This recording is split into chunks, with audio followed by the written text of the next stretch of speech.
নমো কৃষ্ণ শংকৰ গুৰু হৰি ৰাম ৰাম হৰি ৰাম হৰি ৰাম। ভীষ্মৰ মুখ্য উৎসৱ কথন তৃতীয় খণ্ড দলৰি। ৰাম নিগদতি সুত শুনি শৌনক ভীষ্মৰ মুখ্য উৎসৱ দেখাই নিজৰ ৰূপত খেৱাচন্ত আগত বহি মাধৱ চকু মেলি সেহি কৃষ্ণৰ ৰূপতে থাপিলা নিষ্কাম মন মহাফল প্ৰেম ৰতি কপাৰ্থন্তে কৰন্ত গুণ বৰ্ণন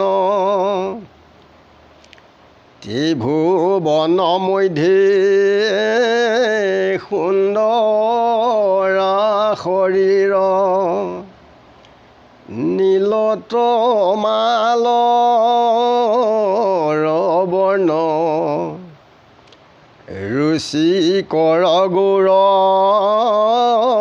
বসনে প্ৰকাশো মকৰ কুণ্ডল কৰ্ণ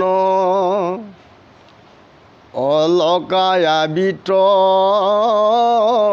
মুখ পংকজক দেখন্তে উলাহেমতি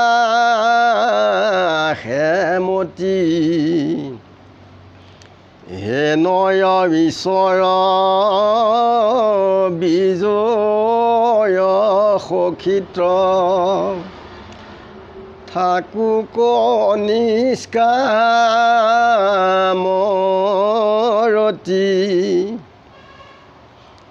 সখীৰ বচনে উভয় সেনাৰ মধ্যত ৰথ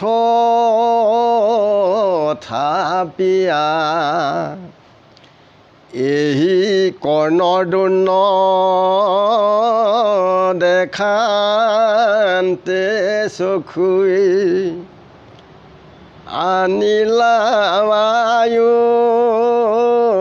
হৰিয়া অৰ্জুনৰ জয়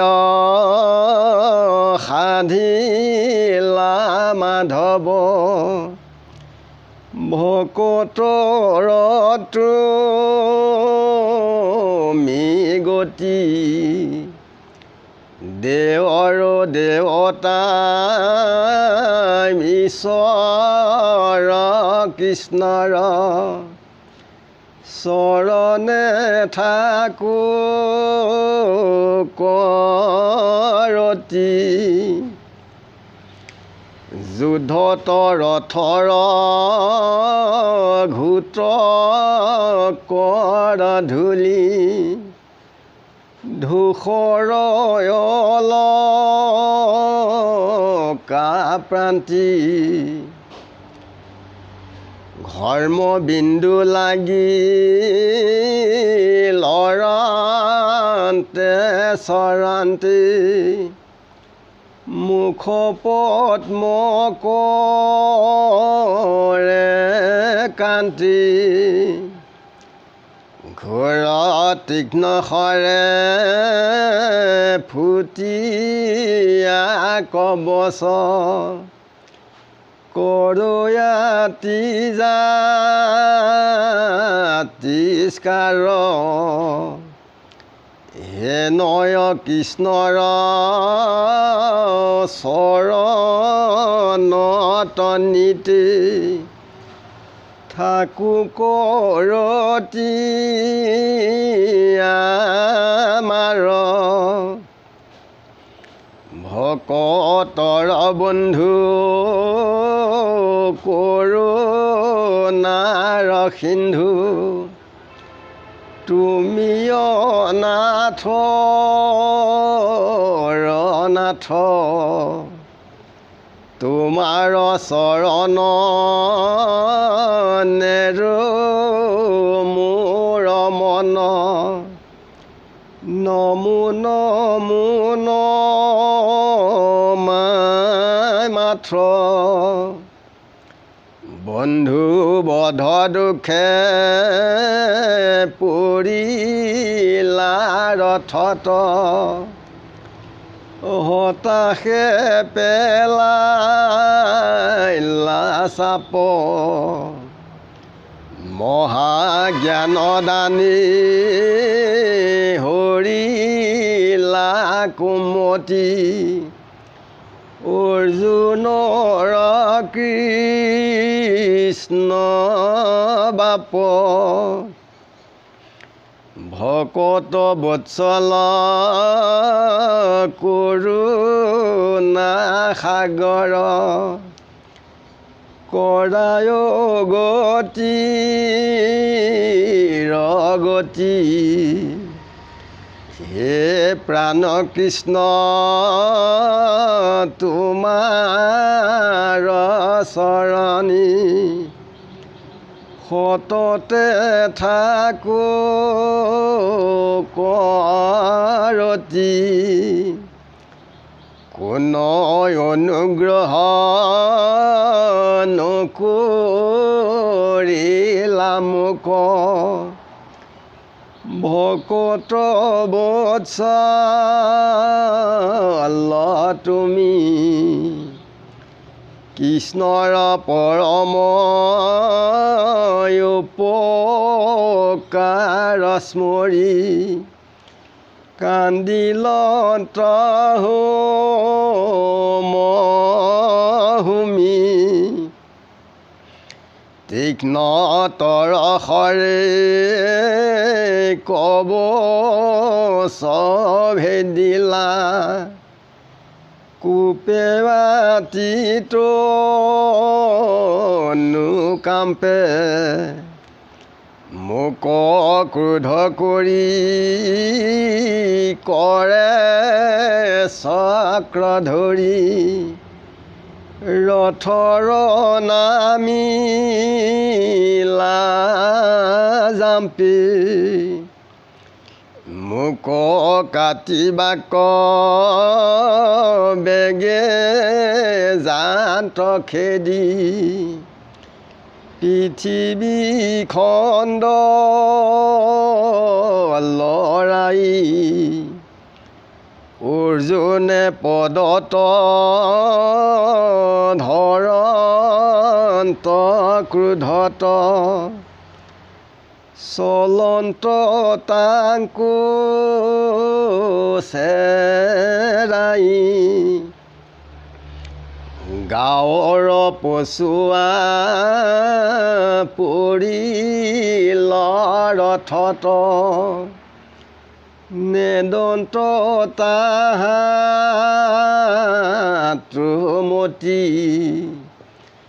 সখীৰ কাতৰে পালতিলা পাছি তিনিও লোকৰ পতি অস্ত নধৰিব বুলিলাই আপুনি ধৰাইব বুলিলো আমি নিজৰ অংগীকাৰ স্বৰ্ণ কৰি মোৰ প্ৰতিজ্ঞা ৰাখিলা স্বামী আপোনাতো কৰি ভকতক স্নেহ জানিলোঁ তাক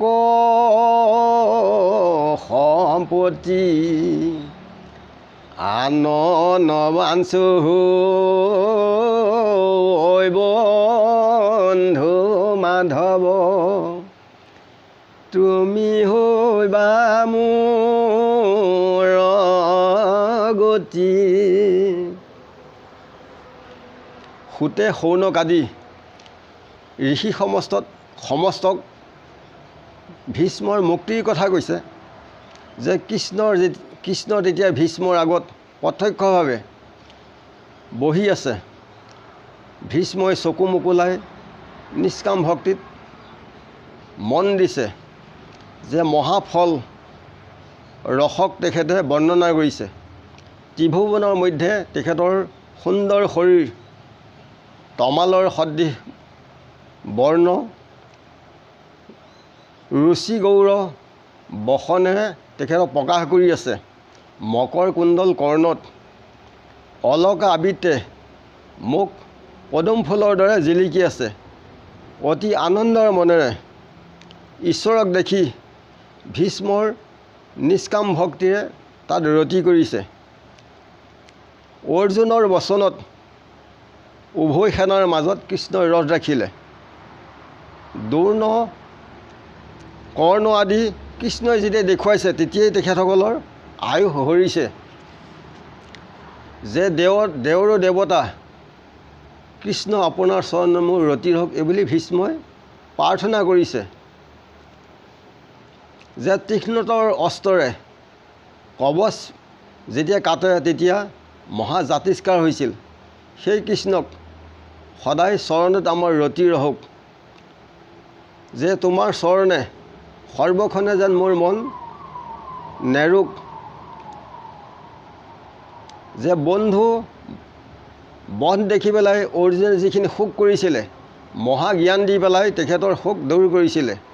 আপুনি ভকত বৎসল অগতিৰ গতি যে আপোনাৰ চৰণত সদায় ভকতি ৰহক এইবুলি ভীষ্মই প্ৰাৰ্থনা কৰিছে কৃষ্ণক। যে তীক্ষ্ণতৰ অস্ত্ৰৰে যেতিয়া কবচ ভেদে তেতিয়া তনু কম্পমান হৈছিলে।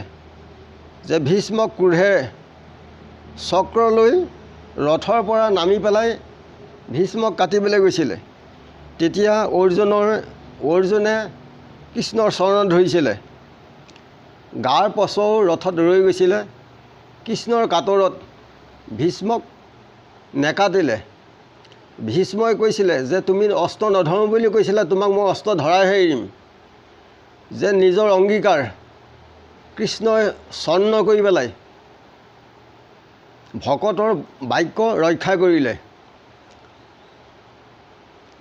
যে ভীষ্মই কৈছে যে মই আন নবাঞ্চো যে আপোনাৰ চৰণত মোৰ মতি ৰহক এইবুলি প্ৰাৰ্থনা কৰিছে। সমস্ত ভূতৰে তুমি সেই আত্মা হৃদয়ৰ পৰম গুৰু। তথাপি সেৱাৰ অনুসাৰে কৃপা কৰা যেন কল্পতৰু। যে উৰণ বুৰণ গজন ভ্ৰমণ চাৰিমুঠি প্ৰাণীৰ হৃদয় পদ্মত থাকি জৰ জগতক তেখেতে চৈতন্য স্বৰূপে সকলোকে চলাই আছে। তেখেতেই আত্মা নাৰায়ণ সমস্তই গুৰু। যোনে যেনেকেই তেখেতক সেৱা কৰে ভক্তি কৰে ঠিক তেনেকেই তেখেতে ফল প্ৰদান কৰে। ইমানতে আমি সবাৰ চৰণ সেৱাজনে ৰাখিছোঁ। গুৰু কৃষ্ণ মহাদেৱ।